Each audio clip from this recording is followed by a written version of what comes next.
Ministro, una struttura d'eccellenza della Marca Trevigiana della Regione Veneto, cosa l'ha colpita oggi? È assolutamente una struttura di grandissima eccellenza, è stata anche, io ringrazio proprio anche l'invito per poter aver avuto l'occasione di conoscerla. Abbiamo molte eccellenze in Italia, ce ne abbiamo anche molte in Veneto e la Marca Trevigiana è anche particolarmente distinta sul settore. È una mia cura conoscerle perché a livello nazionale occorre replicare i progetti funzionanti. A volte non è facile perché i sistemi regionali hanno delle diversità di governance, delle diversità di gestione. Io auspico che si possa imitare il migliore e di poter così dare un'impronta italiana che si distingua a livello anche internazionale. Noi abbiamo una normativa che viene letta come una normativa ottima. Occorre poi che dalla normativa nascano le strutture ottimali, questa è una di queste. Lei ha sottolineato l'importanza della rete nel mondo della disabilità e ha annunciato una specifica legge quadro su questo tema. Sì, di certo, perché anche qui in questa struttura si è visto come funziona il sistema vero della rete, che è la rete fatta di cooperazione. Qui abbiamo anche solo semplicemente si vede anche oggi, c'è la rappresentanza della Regione, la rappresentanza del Parlamento, c'è la rappresentanza dei sindaci, questo è frutto di un lascito testamentario, quindi qua c'è un contributo anche dei privati, è una rete territoriale che funziona.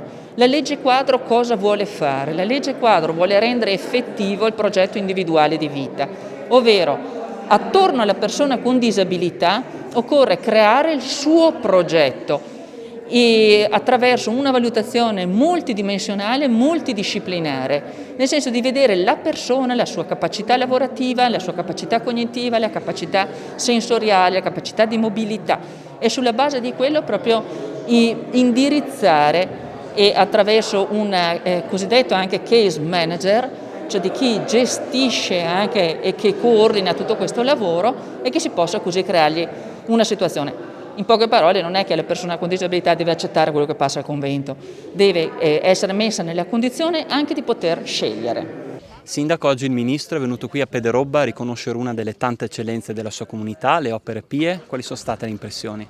È stata un'emozione innanzitutto per me, per la nostra amministrazione, però è stato un orgoglio dimostrare al Ministro il lavoro che è stato fatto da anni e il risultato che è quello di oggi, cioè un'eccellenza per quel che riguarda la disabilità e il lavoro che è fatto anche da volontari e la sinergia tra comunità e mondo della disabilità. Davvero, ha detto bene, non capita tutti i giorni di avere un ministro in visita a una struttura e tra l'altro un po' inaspettato, ecco. E quindi noi siamo orgogliosi di averla potuto mostrare e evidenziare i nostri servizi sociosanitari, in particolare quelli rivolti alla RSA disabili con gravi patologie, per cui garantiamo un'assistenza veramente, un rapporto 1 a 1 su H24. È stato un onore quindi ricevere il ministro Stefani in questa giornata splendida per noi, perché ci fa entrare un po' nella rete del territorio in tutti quelli che sono i servizi socioassistenziali.